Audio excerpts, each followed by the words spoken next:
За сайн байцгаана уу? Бүгдээрэнд нэг өдрийн мэндийг хүргэе. За өнөөдөр бүгдээрээ архины бус шалтгаантай элэг өөхлөх эмгэгтэй хүмүүсийн амьдралын хэм маяг хооллолт ямар хүмүүс тэгэхээр үүсээд байдаг. Өөрөөр хэлбэл архины бус шалтгаантай элэг өөхлөх эмгэг үүсгэхэд ерөнхийдөө юу маш их нөлөөлдөг вэ?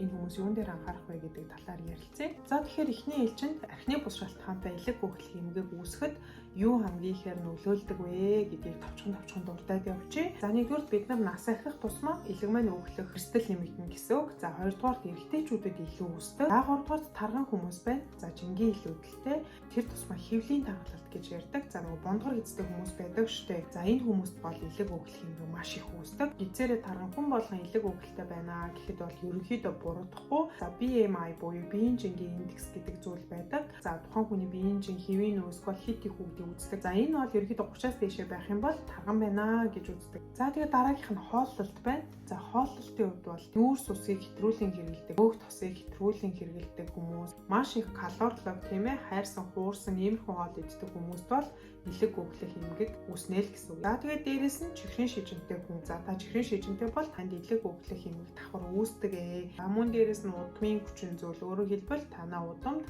тархалтай хүн бодис солилцооны хам шинж буюу даралт ихсэх, чихрийн шижин, за тэгэл зүрх судасны өвчин ч юм уу тийм ээ, удамдаа иймэрхүү өвчлөлтэй байх юм бол танай гэр бүлийн хин нэгэн гишүүн ерөнхийдөө иймэрхүү байсан бол та ч гэсэн өвдөг эрсдэлтэй гэсэн үг. За тэгээд дээрэс нь зарим төрлийн эмнүүдээс болоод элэг өөхлөх юм бас үүсч болтгоо. За тэгэхээр танд эдгээр эрсдлүүд ерөнхийдөө байгаа бол элэг өөхлөх эмгэг үүсэх эрсдэл маш өндөртэй буюу эдгээр маань өөрөө элэг өөхлөхөд маш их нөлөөлдөг гэсэн үг.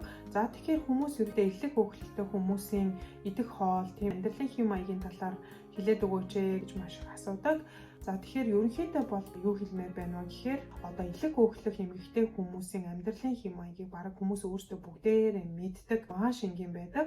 Гэхдээ өөрсдөө ерөөсөө хийдэггүй. Би өмнөх видеонд хэлсэн, хэрвээ таны элэг өөхөлсөн гэсэн онцтой бол эмчийн зүгээс авах хэмжээ эмчилгээ бол маш бага байдаг. За гол эмчилгээний зарчим бол танаас өөрөөс нь шалтгаалдаг байгаа. Энэ нь юу юм гэхээр юунаас болоод таны элэг өөхлөд байгааг тогтоожсон тохиолдолд тэр элэг өөхлөлтийг үүсгэж байгаа шалтгааныг л болиулах хэрэгтэй гэсэн үг байна шүү дээ. Өөрөөр хэлбэл та хитрхи хийддэг жингийн илүүдэлтэй байх юм бол тэрийг л боль гэсэн үг. За тэгээд дээрэс нь энэ элэг өөхлөх эмгийн үед яг оновчтой эмчилдэг эм бол одоогор байдаггүй. Эмийн эмчилгээ ерөөсөө хийдэггүй мүү гэхээр үгүй. Эмийн эмчилгээ бол хийдэг. За гэхдээ энэ эмчилгээг за яг энэ нэмийг уунаа гэсэн байхгүй. Танд элэг өөхлөлтөөс гадна эзэн солилцооны яг ямар эмгэг давхар явж байгаа, таны биеийн байдал, шинжилгээгээр бүгдийг оншилж тогтоож хийгддэг байгаа. Тэгэхээр хамгийн гол миний хэлэх гээд байгаа зүйл юу юм гэхээр та өөрөөсөө шалтгаалнаа л гэсэн үг. Тэгэхээр нэгдүгээр элэг өөхлөлттэй хүн бол хоолтон дээр маш их анхаарах хэрэгтэй.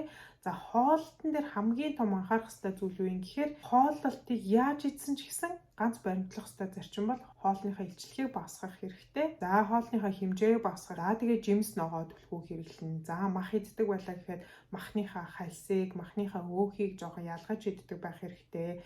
Махыг хуурч иддэг бол та одооноос махыг жигнэж чанж идэж үзэх хэрэгтэй. За тэгээ дээрэс нь хоолтонд хүнсний эслэг маш их хэрэглэх хэрэгтэй. За тэгэл нөгөө цагаан гурил, цагаан талах, муу нүүрс ус гэх тийм ээ, эдгээрийг бүгднийг аль болох хязгаарлах, өөр хүнсний бүтээгдэхүүнээр солих гэх мэт өөрчилж идэх хэрэгтэй. За үүнийг бол би хэлсэн хэлээгүй маш олон фитнесийн мэргэжлийн багш нар бол хоолтын талаар маш олон лайв мэдээллийг хийдэг болчихсон учраас энэ талын мэдээлэл хангалттай их байдаг. Гол анхаарах юм юу юм гэхээр хоолтныхаа илчилгээг багасгах хэрэгтэй.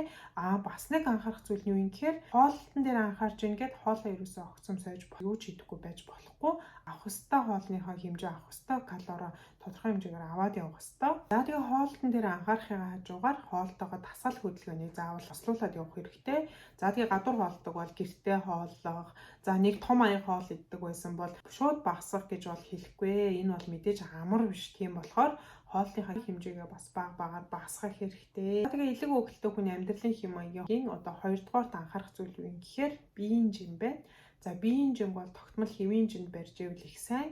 За манай монголчууд бол жингийн илүүдэл бүр толгой дараалан байдаг. Тэр тусмаа одоо сүүлийн үед хүүхдүүд хүртэл маш их жингийн илүүдэлтэй болчихсон байгаа нь өөрөө бид энэ бодис солилцооны өвчин гэж яриад байгаа. Чихрийн шижин, даралт ихсэх, зүрх судасны өвчин, судас хатуурах.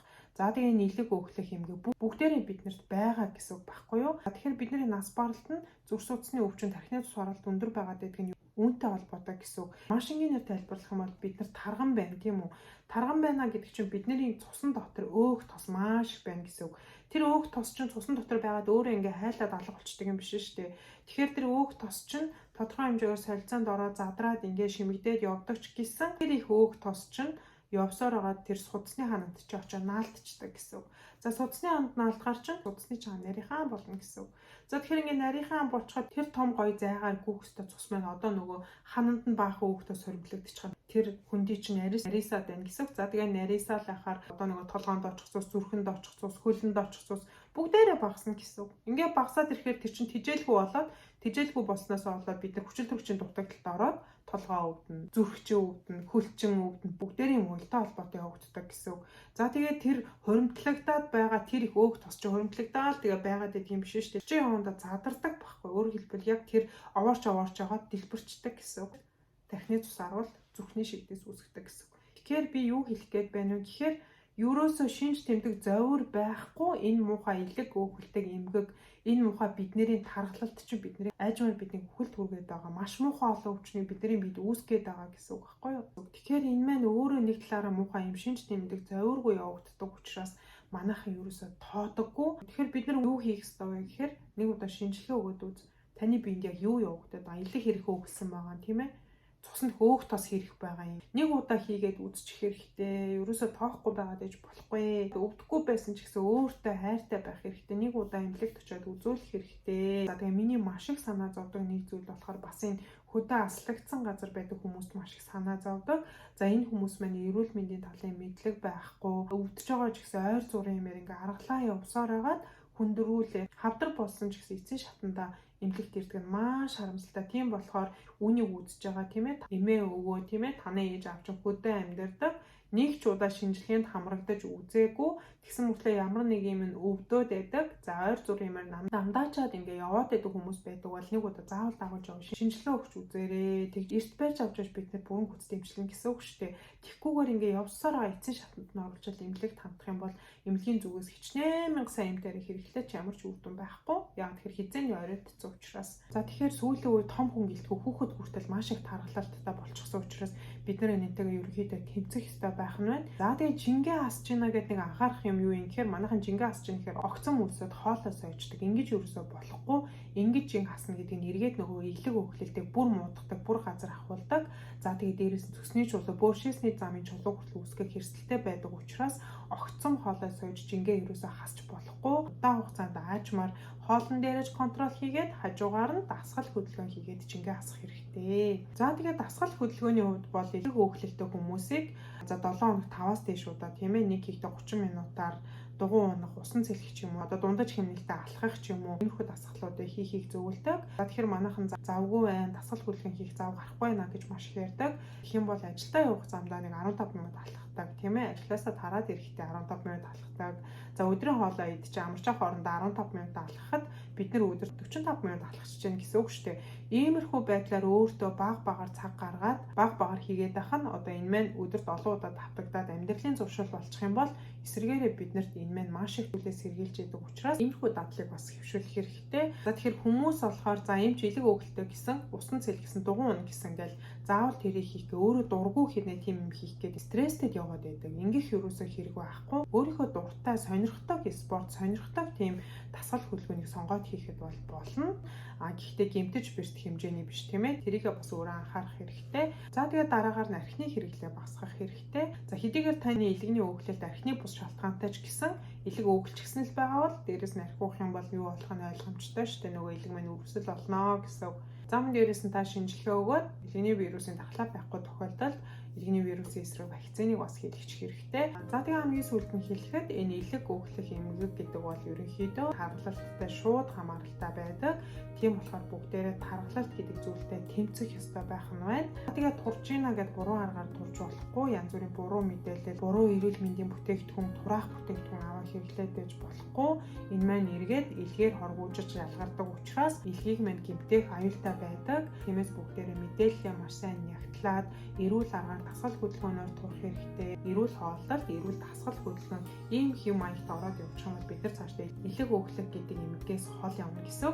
Элэг өөхлөг гэдэг эмгээс хол явна гэдэг нь одоо нөгөө миний сайн хэлдэг бодис солилцооны эмгүүд чихрийн шижин даралт ихсэг зүрх судасны өвчин гэх мэт зүйлээс бид нар хол явна гэсэн үг байна шүү дээ. За тэгээ сүүлийн үе залуу хүмүүс зүрх судасны өвчин маш их өвдөж байгаа. За дээрэс нь чихрийн шижин бол маш их болсон. Энэ бүгд юутай холбоотой юм гэхээр ерөөсөө л бидний амьдралын буруу хэм маягаас л болж байгаа. Жингийн илүүдэлтэй байна, буруу хооллож чинь, болохгүй хоол идэж байгаатай холбоотой үүсэж байгаа. За тэгэхээр хүмүүс энийг бол ерөнхийдөө бүгдээрээ мэддэг.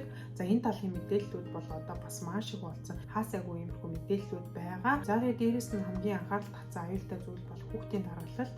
За сүүлийн үед хүүхдийн тархалт бол маш их болсон. Энэ бол маш том эрсдэл, маш том өвчний их үүсвэр гэдгийг ээж аваад төдийлөн ойлгодоггүй. Одоо бид нарт яг өнөө маргааштай зовир байхгүй мэддэхгүй ингээд гоё яваад байгаа юм шиг мөртлөө энэ маань хэдхэн жилийн дараа гэхэд маш том өвсөл, маш том өвчнө үүсгэсэн байна гэсэн. Тэгэхээр би юу хэлэх гээд байна вэ гэхээр манай монголчууд ерөнхийдөө зүрхний шигдээсээр маш их нас орж ин тархалт бол үнэхээр газар авчихсан байна. Ийм тарган хэрнээ дээрээс нь тэр гацтай ундаа ууж байгаа, чихэрлэг ундаа ууж байгааг харахаар үнэхээр бас санаа зовмоор байдаг.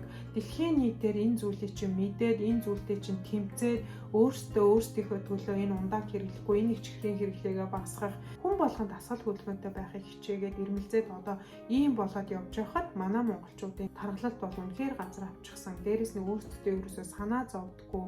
Энэ тархалтаас ийм болон айхтар зүйл үүсдэг гэдгийг мэддэггүй. За тэгээ дээрээс нь элэг өөхлөх эмгийн нэг авууштай зүйл нь юу юм гэхээр бид нэр хоолтон дээр анхаарал жингээ хасаад хэвийн жин рүүгээ ороод ирэх юм бол элгийн үзүүлэлтүүд ч хэвийн болдог, өөхлцэн байгаа элэг маань ч гэсэн буцаа хэвийн болдог.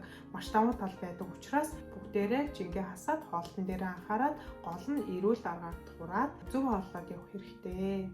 Хоолтон дээр анхаарал өөрөө дасгал хөдөлгөөн давхар хийгээд явбал илүү үр дүнтэй, илүү хурдан элэгний өөхлөлд адилдаг байгаа. Өөхлцэн байгаа элгийг элэгний үрсэл, элэгний хатуурал цаашдаа элэгний хавдар руу бид шилжүүлэхгүй зогсоож чадна гэсэн үг байна. За тэгээ бүгдэнд нэмжлэсэй баярлалаа.